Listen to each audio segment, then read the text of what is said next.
It's a cold and dull 22 degrees here in Abuja, the Federal Capital Territory. I sincerely hope that you're keeping warm and you're taking it easy when you do go out on the roads. Please, no speeding. Good morning and welcome to your daily dose of sunshine. So whatever it is, whatever the temperature is, and whatever the skies look like, your daily dose of sunshine is here. Good morning and welcome to Sunrise Daily. I'm Maokwe Ogun Yusuf. You just want to convince us, Markwe, that whether it's the weather is cool or it's hot, the sun is not rationed. Well, I agree with you on that one. Amaya Makide, good morning and welcome. Today is July 28th, and in Lagos it's 26 degrees here, and I hope you have a very sunny and beautiful week as well. Well, it was quite a weekend we had in Lagos. I was sitting right on the very chair you were sitting on Friday.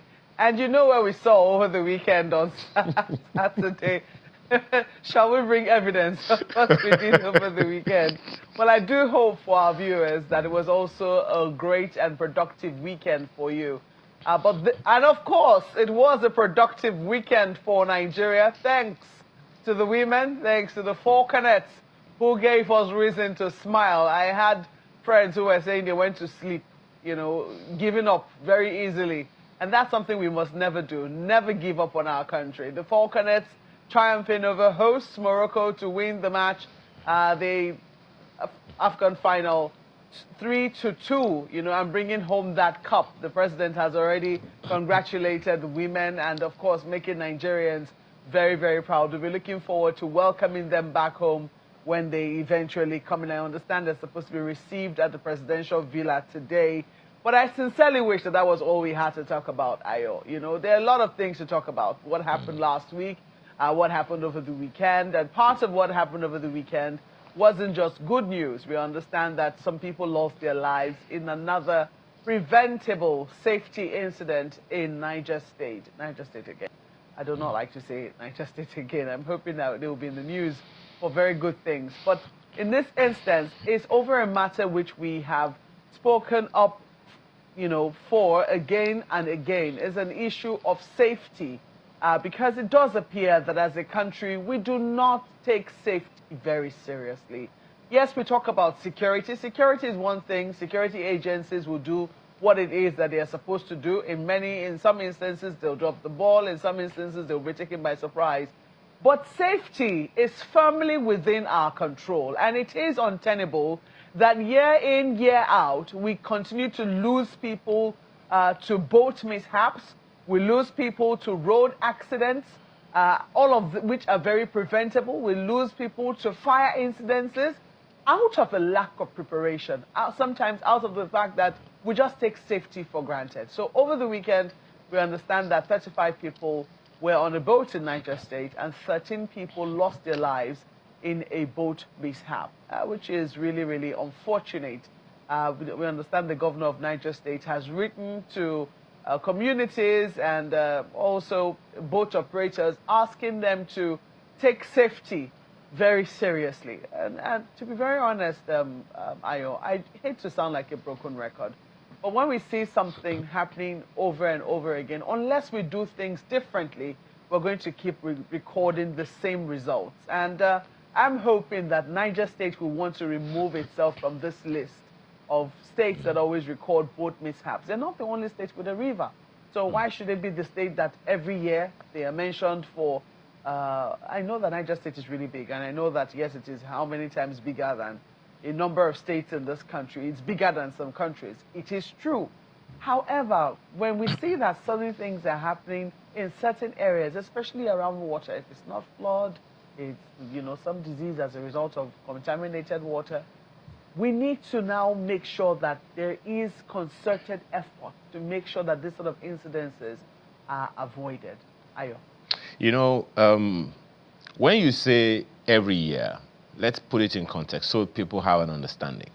A simple search will tell you, if you say, okay, give us a history of boat mishaps in Niger State alone. A simple search will tell you that we've been having boat mishaps from like 2013 in Niger State. And Niger State has recorded between 2013 and now at about 14 boat mishaps that have claimed the lives of more than 332 people. Take what happened, for instance, in September of 2023. Between September 2 and October 2, we've had boat mishaps that claimed about 53 lives across about 3 or 4 local governments. About a month or two after that, in November, there was another one. In October of 2024, there was another boat mishaps with about approximately between 24 and 150 people were feared dead, depending on whose document you are looking at. And now this year, so it's already a cause for concern. It shouldn't be something that we say just because we need to say something. It should be something that gives us concern. The question is why. If this has happened 3 years back to back, let us find out why. And if certain individuals who are the operators of this boat transportation system or whatever it is, are the ones that are flouting the safety rules or safety guidelines, can't we call them out? Isn't there some form of reprimand that can come to them? Let's not people start reading meanings into the fact that we are losing the lives of Nigerians for whatever reason. I think this, just as you said, Markwe, it's an issue of safety. They are avoidable. So why are people dying? Sincere sympathies and condolences to the people who have lost loved ones. But can we put a stop to this? I believe it is something that we can. It's not everything that has to do or depend on government, be it federal or state, is it? Markwe?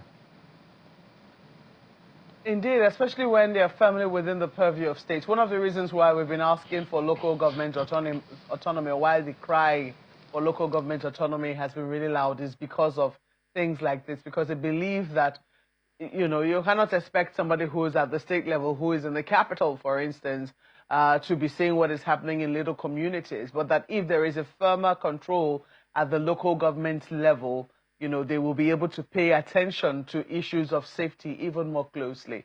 However, it does appear that we are dropping the ball when it comes to the era or to the area of safety. I want to imagine that organizations, government institutions concerned with safety will wake up and live up to their responsibilities. For instance, on my way to work this morning, Ayo, I did mention that it's a very, overcast day here in Abuja. It's been drizzling all night. This rain that just comes in light showers and wouldn't stop, for a while, making the roads very slippery, very messy, especially with us where we still have sand on the road and sometimes mud gets on the road. You would think that by now we'll have a situation where we'll see safety agencies along different areas of the road, especially areas where they know that we usually would see accidents, or areas that they know are a bit tricky to navigate. Maybe with mobile signages showing what speeds they expect people to go at. Yes, there will be people who will be recalcitrant. We would imagine that at that point they will also have officials who will be able to, rein them in. But it does appear that we're still letting the ball slide. Or is it that, I don't know, I think that it's really, really overdue to have a conversation with some of these safety organizations to find out what their preparedness is. Yes, we understand that the FRSA will do some campaign for the Ember months and tell us that, December is not the problem. It is how we drive that is the problem.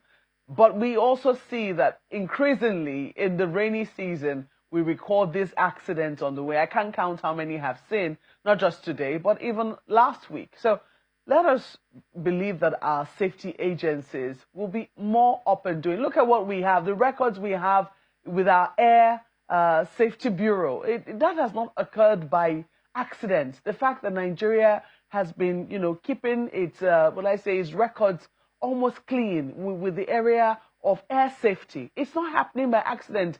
It's happening by deliberate planning. And I think that we can learn more than a thing or two from what is happening in the airspace and bring it to our waterways and bring it to our roads and see how it is that we can reduce the number of people dying. Security might not be all within our purview, but safety certainly is. Well, Ayo, talking about safety and what is within our purview, another area that's within our purview is history, keeping history. I did mention that I was in Lagos last week, and for those who were wondering what I was there to do, it was a very significant event. The book launch by the Oniru of Iroland, of our CEO, Abdul CEO, Omogbolahon Lawal, CON, who wrote a book, a very interesting book. It's titled From City to Mega City, a memoir of Lagos urbanization from 1999 to 2023.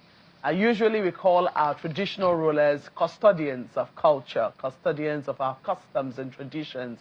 And it's very interesting what the Oniru had to say as to how he came about writing this book.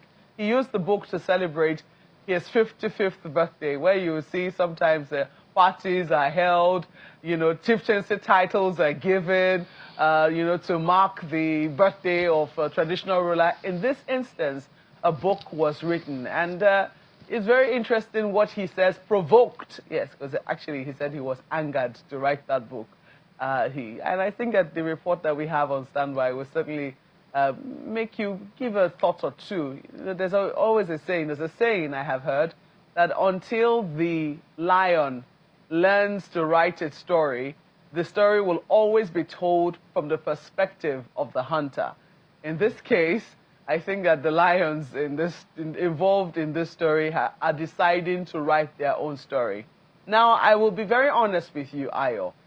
Over my visit to Lagos, and I always take time to observe, even though I'm not able to go around the state as I'd love to. But from the island to the mainland, I always try and take note of what it is I notice about the state. Haven't lived there a long time, hailing from that particular side of Nigeria. The things I think they're doing well, and the things that I think, leaves a lot to be desired. So on the mainland, it does appear that there is some progress being made. With new extensions made to certain roads, etc. In the area of traffic management, it does appear that Lagos is still very much on top of its game. But some people will say, Malkwe, come back when the children are in school and let us know whether you still feel the same way, because the holidays might have something to do with that. I don't know. But in this season when I traveled, it was quite easy navigating from the island to the mainland almost seamlessly. The traffic officials, there was an incident I think I saw on 3rd Mainland, and before you could say Jack, they were actually there to try and make sure that, there was a thoroughfare. However, and this is even with road maintenance still going on, some parts. I think the federal government is doing some work there. However, on the island, there are big questions to be asked. What is going on? Is the Lagos state government going to sleep? Or along that Lekki toll road, going all the way to is it Ekpe or Aja, all the way from the Lekki toll gate where that protest happened. It does appear that there is a clear case of abandonment. I do not know what's going on. The roads are not swept. There are huge potholes on the road. And I'm not certain what it is, that the Lagos state government has up its sleeves for that road. And I think that huge questions need to be asked. But I digress, Ayo. I was talking about this book, From City to Mega City. And I think that maybe I shouldn't speak too much. I think that our viewers should listen to the report and let us know what it is that they think, and then we get your perspective, Ayo. Yes, let's have the report now. I think it's already on standby.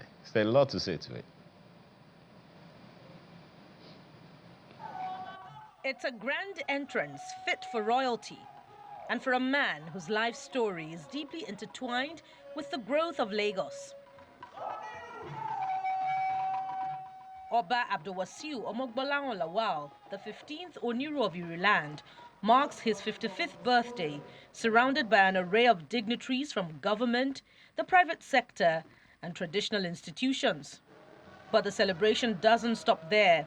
It's a double occasion, as it's also the unveiling of his new book, From City to Mega City, a memoir of Lagos urbanization, 1999 to 2023. Oba Lawal's journey is closely tied to the story of Lagos. He served as aide-de-camp to then-Governor Bola Tinubu, held office as a 3-time commissioner, and now a royal custodian of heritage and tradition. This book, he says, is a gift from a king to his beloved city and to history itself. That book explores many myths, as I said in the foreword, But you will see that he has very, very carefully limited himself to the period between 1999 and 2023. But some of the things that he dealt with there was the investments that have been made continuously by previous and continuing governments of Lagos State in the agri sector. From City to Megacity is written by someone who didn't just observe. He lived it as a citizen, a policy maker, and a witness to the transformation of Lagos. And as expected, goodwill messages flow in from the Deputy Governor of Lagos State to the Chairman of Channels Media Group, all acknowledging the Oniru's contribution to the Lagos story. That this launch coincides with your birthday shows that you are a man that cares about Lagos, its history and its trajectory. It's an impactful legacy that showcases His Majesty's unwavering determination for the progress of Lagos and, of course, Oniru land. The number 55 in numerology relates to transformation and new beginnings. And with the antecedents of the Kabiyesi and his record in office and his eye for the future, I know that his reign will be glorious, will be peaceful, and will be long. For Oba Lawal, this book is his personal account of the evolution of Lagos over 2 decades. A story prompted by a sweeping, perhaps even challenging remark. This book was born in a moment of discomfort. I recall I was at a conference when one of the speakers, with great certainty, claimed that Lagos had done little to address contemporary urban issues. That assertion, though unsettling, became a spark. It reminded me of a risk of silence. I realized how easy it is for narratives to be distorted when we fail to document our stories. That moment became the catalyst for this work. The Oniru of Oniru Kingdom. It took 4 years to bring From City to Megacity to life. And within its 485 pages lies a blend of policy reflection, historical insight, and a legacy of governance, all written by the one who lived it.